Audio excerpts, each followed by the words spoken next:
मेरे channel end of creation में आप सभी का स्वागत है। तो आज हम बात करने वाले हैं जीरो ग्रेविटी के बारे में कि आखिर जीरो ग्रेविटी क्या है और क्या ये सच में होती है या फिर ये सिर्फ हमारे पढ़ने के लिए बनाया गया। देखिए, जब भी इस अर्थ से बाहर निकलने की बातें होती है या फिर स्पेस में जाने की बात होती है तो दो चीज़ें हमारे सामने आती है। पहला ग्रेविटी और दूसरा फ्री फॉल। आपने मेरी पिछली कई वीडियो में ग्रेविटी के बारे में जाना होगा और मैंने विस्तार से काफ़ी एक्सप्लेन करते हुए उसमें बताया कि आखिर असल में ग्रेविटी क्या है। तो दो मास को जो जोड़ता है, जो जुड़ने का नाम होता है, उसे हम ग्रेविटी कहते हैं। वहीं फ्री फॉल, जब हमें ग्रेविटी महसूस नहीं होती है तो उस स्थिति को हम फ्री फॉल कहते हैं। अब चलिए एग्जाम्पल से समझते हैं इन दोनों को कि आखिर ये दोनों क्या है। मान लीजिए दो व्यक्ति हैं, एक ए और दूसरा बी। ए बी को रस्सी से बांधकर अपनी ओर खींच रहा है और बी भी उसकी ओर बढ़ रहा है। धीरे धीरे एक समान फोर्स से ए खींच रहा है और ये सिलसिला लगातार चल रहा है और इसी को हम ग्रेविटी कहेंगे। और यहीं पर अगर ऐसा हो कि ए खींच रहा है और बी उसी की ओर तेजी से दौड़ने लगे, मतलब ए की ओर ही दौड़ना चालू कर दे, तो इस स्थिति में क्या होगा? जो बी से बंधा हुआ रस्सी है, जो उसमें एक दबाव महसूस हो रहा है उसके शरीर पर, वो दबाव महसूस होना बंद हो जाएगा, क्योंकि जितनी फोर्स से ए बी को खींच रहा है उससे जल्दी, उससे कम समय में बी उसकी ओर दौड़ जा रहा है। इसलिए उसे जो प्रेशर फील हो रहा था वो प्रेशर फील होना बंद हो जाता है और इसी को हम फ्री फॉल कहते हैं। लेकिन जब भी ये बातें सैटेलाइट के ऊपर आती है या फिर स्पेस स्टेशन के ऊपर आती है तो उस स्थिति में चीज़ें गिरती है। मतलब कि होता यूँ है कि पृथ्वी खींच तो रही है, लेकिन जो सैटेलाइट है या स्पेस स्टेशन है वो बार बार उस अर्थ को मिस कर दे रही है या फिर और भी प्लैनेट को मिस कर दे रही है जिसके अराउंड वो घूम रही है। एक ऐसा पाथ होता है जिसमें ना ही वो किसी प्लैनेट की ओर गिरती है पूरी तरह से और ना ही उससे दूर जा पाती है, तो उसी के अराउंड घूमते रह जाती है और इसी को हम फ्री फॉल कहते हैं। तो जो हम समझते हैं कि जीरो ग्रेविटी है वो दरअसल हमें महसूस नहीं होने वाली ग्रेविटी होती है। मतलब कि यहाँ तो ग्रेविटी होगी या फिर ग्रेविटी महसूस नहीं होगी, लेकिन यहाँ पर ग्रेविटी ना होना या एक कहना कि ग्रेविटी नहीं है, ये सही नहीं होगा, क्योंकि हमें महसूस होना या ना होना ये हमारे ऊपर निर्भर करता है। इसका मतलब ये नहीं होता कि ग्रेविटी नहीं है, यानी कि पूरी ग्रेविटी होते हुए भी हमें महसूस नहीं होगी। और इससे साफ पता चलता है कि इस पूरे यूनिवर्स में कहीं भी चले जाएं हमें ग्रेविटी ही मिलेगी और जीरो ग्रेविटी का तो चांस ही नहीं है। ऐसा क्यों होता है? मतलब सोचने वाली बात है कि आखिर हमने पढ़ा है कि जीरो ग्रेविटी होती है, स्पेस में जीरो ग्रेविटी होती है, या फिर बहुत ऐसी जगह है जहाँ पर जीरो ग्रेविटी को बनाया जाता है, लेकिन क्या ये पॉसिबल है? This is how you can catch up. Exactly जैसे आप स्पेस की जीरो ग्रेविटी में फ्लोट करोगे, फील करोगे। स्पेस की जीरो ग्रेविटी एस्ट्रोनॉट्स के हर बॉडी पार्ट पर इम्पैक्ट डालती है, जहां तक कि उनका ब्लड फ्लो भी जीरो ग्रेविटी के हिसाब से एडजस्ट हो। स्पेस में जीरो ग्रेविटी होने के कारण कोई भी चीज जमीन पर नहीं गिरती। और आखिर जीरो ग्रेविटी क्यों नहीं हो सकती? तो कुछ दिन पहले सोशल मीडिया पर एक वीडियो वायरल हो रहा था जिसमें एक कार लगभग वही 70-80 किलोमीटर पर आवर की स्पीड में चल रही थी और उसके अंदर एक ड्रोन को उड़ाया जा रहा था और वो ड्रोन एक जगह स्टेबल थी और उसके टाइटल में लिखा हुआ था कि ड्रोन मोशन में होते हुए भी एक जगह पर है। मतलब ये कैसे हो सकता है? देखने में तो इम्पॉसिबल लगता है, ये बहुत ही वियर्ड चीज़ लगती है कि ये कैसे हो सकता है, कैसे पॉसिबल है। और अगर आप इसे ध्यान से समझें तो ये काफ़ी आसान है। मतलब इसे समझना ये बहुत ही, ये फिजिक्स के रूल को फॉलो करती है, ये कोई नियम को नहीं तोड़ रही है, लेकिन देखने में काफ़ी इम्पॉसिबल सा लगता है। तो चलिए देखते हैं आखिर हो कैसे रहा है। एक लॉ है, एक फिजिक्स का नियम कह सकते हैं कि कोई चीज़ अगर मोशन कर रही है और उसके टच में जितने भी और ऑब्जेक्ट हैं वो सभी उतनी ही मोशन में रहेगी। मतलब कि अगर वो सारे ऑब्जेक्ट को खींच सकती हो, उतना उसमें फोर्स हो कि वो बाकी को खींच ले, तो ज़रूर खींचेगी, वो अपने साथ उतनी ही गति से उसे आगे बढ़ाएगी।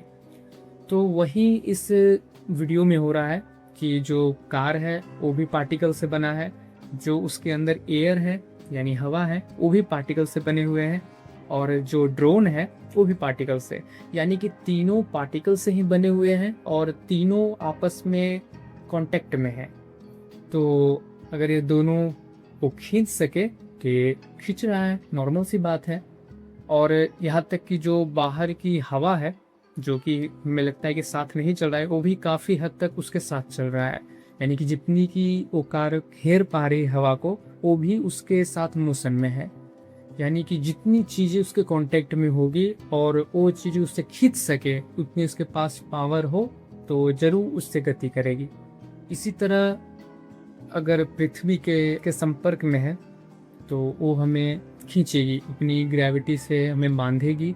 और अगर हम उससे बाहर निकलते हैं तो हमारा जो सन है, स्टार, वो हमें खींचना स्टार्ट कर देगी। अगर हम उससे भी बाहर निकलते हैं तो हमारी जो गैलेक्सी है, जो गैलेक्सी के सेंटर है, जो एक ब्लैक होल है, वो हमें खींचना स्टार्ट करेगी। यानी कि हम कहीं भी चले जाएं, हमें कोई ना कोई ग्रेविटी खींचेगी ही। यानी कोई प्लैनेट हो, स्टार हो, कोई ब्लैक होल हो, कोई ना कोई हमें अपनी ग्रेविटी से बांधेगी। लेकिन कहीं कहीं एक ऐसी स्थिति भी पैदा होगी जहां हमें ग्रेविटी महसूस होना बंद हो जाएगी, जिसे हम फ्री फॉल कहते हैं। अक्सर सभी को लगता है कि जो स्पेस है वो खाली है, लेकिन दरअसल में कोई भी चीज़ खाली नहीं है।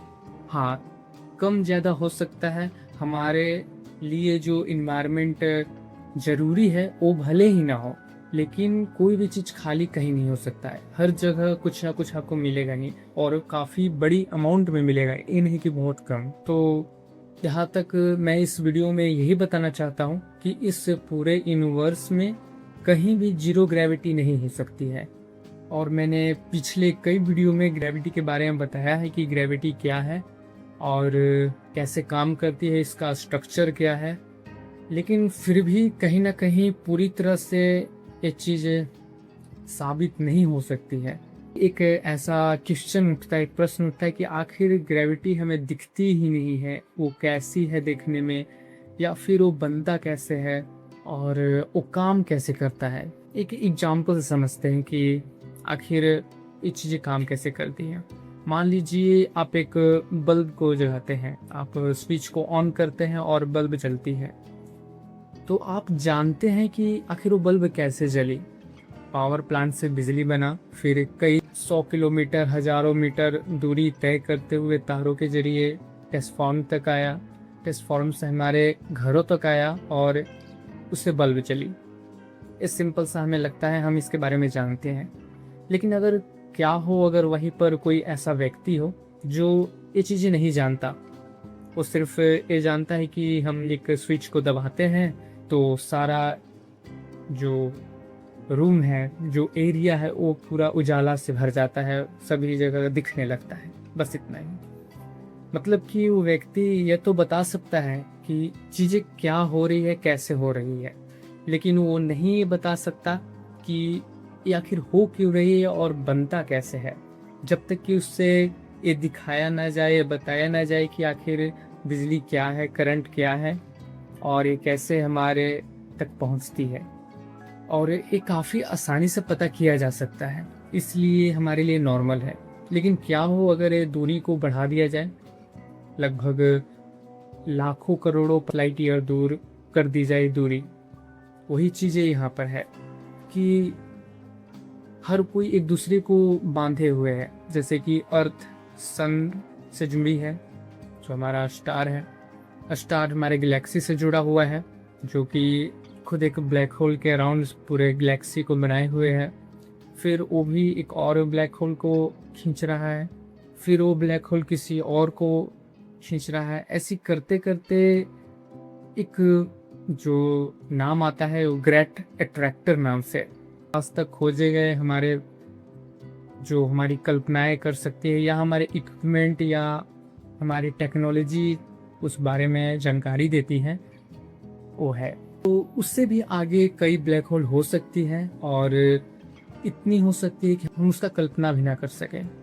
हमें लगता है कि ग्रेविटी हमारे अर्थ से आ रही है, हमारे सन से आ रही है, हमारे गैलेक्सी से आ रही है, लेकिन असल में ग्रेविटी जो बन रही है, ग्रेविटी का जो ओरिजिन है, वो सभी वहाँ से ही आ रही है जहाँ से हर चीज़ कंट्रोल हो रहा है। मतलब जैसे पावर प्लांट से एक तार के जरिए एक बल्ब का जलना, वैसे ही ये दूरी इतनी ज़्यादा है कि हम वहाँ जा ही नहीं सकते। वो इतनी ज़्यादा दूरी है कि हम उसकी कल्पना भी नहीं कर सकते, जाना तो दूर की बात है। अभी हमारे पास जितनी रिसोर्सेज हैं, जितनी टेक्नोलॉजी है, उस हिसाब से अभी के समय में तो ये पता लगाना बहुत ही मुश्किल है कि आखिर ग्रेविटी बनती कैसे है और ऐसा वो काम कैसे कर पाती है। फिलहाल मैं इतना बता सकता हूँ कि ये कोई इनविजिबल फोर्स या फिर स्पेस टाइम का कर्वेचर तो नहीं है। मैंने अपनी पिछली की वीडियो में बस यही बताया है कि ये एक धागेनुमा स्ट्रक्चर है जो अपने आप को एडजस्ट करते रहती है। अगर आपको उससे ज़्यादा फोर्स लगा के दूर जाना चाहे तो छोड़ देगी, आपको जाने देगी, और अगर आप ज़्यादा फोर्स नहीं लगा रहे हैं तो आपको पकड़ लेगी। बस यही सिंपल सा एक स्ट्रक्चर है जो मास की कैटेगरी में आता है। उम्मीद है कि ये वीडियो आपको पसंद आई होगी। मैंने इस वीडियो में दो चीज़ें कवर की है। पहला, जीरो ग्रेविटी नहीं हो सकती है। अगर जीरो ग्रेविटी महसूस ना होना होता है तो सही है, जीरो ग्रेविटी उसे कहा जा सकता है। लेकिन जीरो ग्रेविटी मतलब ग्रेविटी का ना होना है तो ये सोचने वाली बात है। और दूसरी चीज़ जो है वो अभी के जो समय है उसमें ग्रेविटी का पता कर पाना बहुत मुश्किल है कि ग्रेविटी काम कैसे करती है और वो बनती कैसे है। आगे इसी तरह का वीडियो आता रहेगा। अगर कोई आपका सवाल हो तो आप कमेंट में पूछ सकते हैं।